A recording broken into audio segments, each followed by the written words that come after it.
Հայաստանի բանկային համակարգի միջոցով ֆիզիկական անձանց անունով արտերկրից ստացված անդրսահմանային փոխանցումների ներհոսքը 2025 թվականի հունվար-փետրվարին կազմել է $87.5 միլիոն, 2024-ի նույն ժամանակահատվածի $153.9 միլիոն դիմաց։ Այս ցուցանիշը տարեկան կտրվածքով կրճատվել է ավելի քան 1.7 անգամ։ Հայաստան կատարված փոխանցումների առաջատարների թվում են Ռուսաստանը եւ Միացյալ Նահանգները։ 2025-ի առաջին եռամսյակի ընթացքում պետական եկամուտների կոմիտեն ապահովել է $566.5 միլիարդ հարկային եկամուտներ եւ պետական տուրքեր, ինչը նախատեսված ցուցանիշից ավելի է 3.4 միլիարդ դրամով։ Նախորդ տարվա նույն ժամանակահատվածի համեմատ հարկային եկամուտներն աճել են 65.9 միլիարդ դրամով։ Ազգային ժողովի նախագահ Հալեն Սիմոնյանի հրավերով մեր երկրում է Վիետնամի Սոցիալիստական Հանրապետության ազգային ժողովի նախագահ Չանթան Մանի գլխավորած պատվիրակությունը։ Ազգային ժողովի նախագահի տեղակալ Հակոբ Արշակյանը հատկանշական է համարել այն հանգամանքը, որ Հայաստանի եւ Վիետնամի միջև առևտրաշրջանառությունը վերջին տարիներին բավականին արագ տեմպերով աճում է։ Այս համատեքստում նա կարևորել է հատկապես ալկոհոլի, թարմ մրգերի, տարբեր տեսակի գյուղատնտեսական եւ այլ արտադրանքների արտահանման ու ներմուծման տեմպերի զարգացումը, շրջանառության եւ ծառայությունների խթանումը, համագործակցությունը բարձր տեխնոլոգիաների, կրթության, գիտության եւ այլ բնագավառներում։ Ապրիլի 1-ից փորձարկվել է անվճար եւ արտոնյալ պայմաններով սիրտ-անոթային հիվանդությունների եւ շաքարային դիաբետով հիվանդներին տրամադրվող դեղերի փոխհատուցման փորձարարական մեխանիզմը։ Մինչ այս շահառուները անվճար բժշկական օգնության ու սպասարկման շրջանակներում տրամադրվող դեղերը ստանում էին իրենց պոլիկլինիկաներից կամ ամբուլատորիաներից։ Այս փոփոխությամբ քաղաքացին կկարողանա դեղատնից ձեռք բերել դեղի իր համար նախընտրելի առևտրային անունով դեղը, նույն ազդող նյութով։ Դրանից հետո սահմանված առավելագույն գումարի չափով նախարարությունը կփոխհատուցի։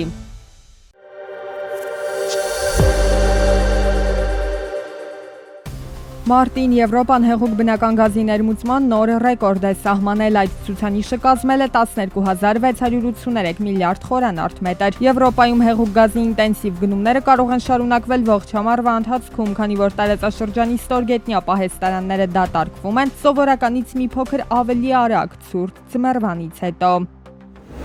Միացյալ Նահանգների նախագահ Դոնալդ Թրամփը իր կարողությունը 2025-ին հասցրել է $5.1 միլիարդ։ Forbes-ի տվյալներով Դոնալդ Թրամփի կարողության հիմնական մասը գոյանում է անշարժ գույքից։ Նա նաև ունի գոլֆի դաշտեր, շքեղ առանձնատներ, գինեգործարան եւ 1991 թվականին թողարկված Boeing 757 ինքնաթիռ, որը հայտնի է որպես Trump Force One։ Ֆրանսիայում մարտին գրանցվել է ամերիկյան Տեսլայի արտադրած 3157 էլեկտրական մեքենա, ինչը 36.8%-ով պակաս է մեկ տարի առաջվա ցուցանիշից։ Ընդհանուր առմամբ Ֆրանսիայում մարտին բոլոր տեսակի շարժիչներով ավտոմեքենաների վաճառքը նվազել է 14.5%-ով։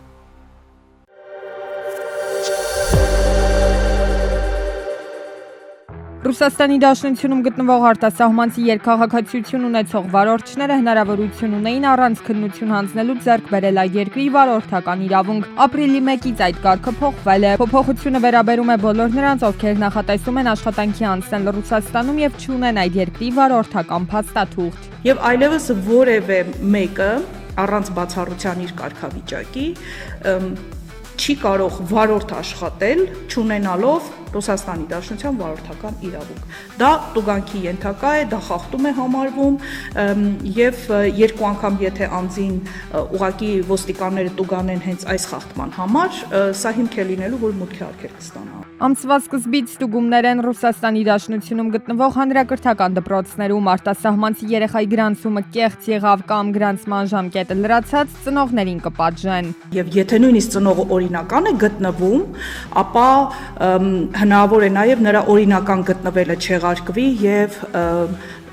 հնարավոր է նաև արտաքսում լինի ծնողների եւ երեխաների։ Մասնագետը հորդորում է Ռուսաստանում գտնվող արտասահմանցի, այդ թվում նաև հայազգի ծնողներին չգնել կեղծ ռեգիստրացիաներ։ Դրա համար կարող են ծնողին երեխաների հետ արտաքսել, ընդհուպ քրեական պատասխանատվության ենթարկել։ Իրական ռեգիստրացիա արեք ձեր բնակության վայրում, ձեր երեխաներին նույնպես։ Եթե ծնողները նախատեսում են իրենց երեխաներին ուսման տալ ռուսաստանյան կրթական հաստատություններում, պարտադիր պայման է, որ երեխաները ռուսաց լեզվի իմացություն ունենան։ Դպրոց ընդունվելու պահանջվող անցողիկ շեմը հաղթահարելու համար։ Երեխաների հետ պարապեք, տվեք պարապելու ռուսաց լեզու, եթե պատրաստում եք, որ ձեր երեխան պետք է դպրոցում սովորի, որովհետև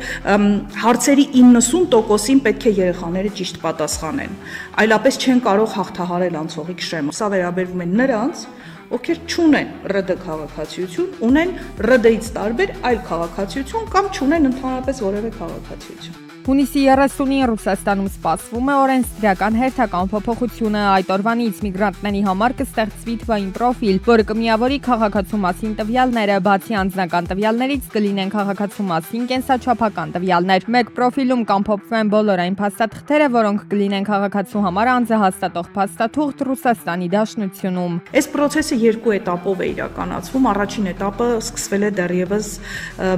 2024 թվականի դեկտեմբերի 1-ին մինչև 25-ի հունիսի 30-ն է, երբ որ վերցնում են օտարերկրացիների կենսաչափական տվյալները հետևյալ սահմանակետերում՝ Մոսկվայի Շերեմետիևը, Դոմոդեդովը, Վնուկովը, Մոսկվայի մարզի Ժուկովսկի օդանավականներում եւ Օրենբուրգի մարզի Մաշտակովը ավտոմոբիլային անցակետերում։ Իսկ 25-ի հունիսի 30-ից կլինի բոլոր օդային եւ ցամաքային անցակետերում։ Մինչև Ռուսաստան մուտք գործելը ոչ վիզային ռեժիմ ունեցող քաղաքացին բջջային հավելվածով կարող է լրացնել տվյալներ, ներկայացնելով, որ 72 ժամ հետո ինքը մուտք է գործելու Ռուսաստան։ Իր տվյալները ստուգվելու են Ռուսաստանի Դաշնության պատկան մարմինների կողմից, եւ եթե նրա մուտքը կթույլատրվի, նա կստանա համապատասխան կոդ,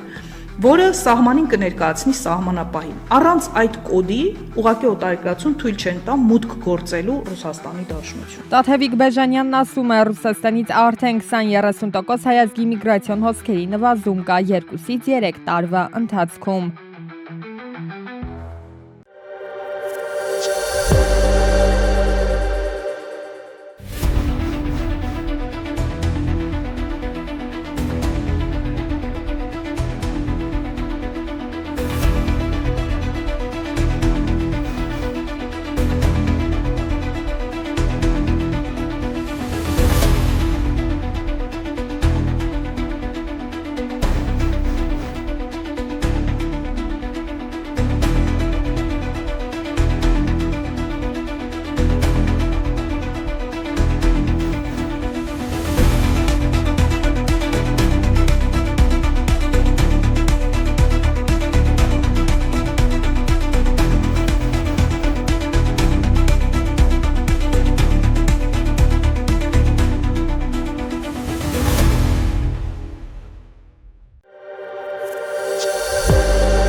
Վայոց ձորի եւ Սյունիքի մարզերի մի շարք վթարավտանգ ճանապարհահատվածներում իրականացվել են աղմկոտ գոտիների տեղադրման աշխատանքներ։ Աղմկոտ գոտիները տեղադրվել նաեւ Կապան քաղաքով անցնող որոշ տեղամասերում։ Դրանք վիբրացիա առաջացնելով ստիպում են վարորդներին նվազեցնել երթևեկության արագությունը եւ բարձրացնել ուշադրությունը, այսպիսով ապահովելով հետիոտների անվտանգությունը։ Աշխատանքները տարվում են ճանապարհների ընթացիկ ամառային սպասարկման շրջանակներում։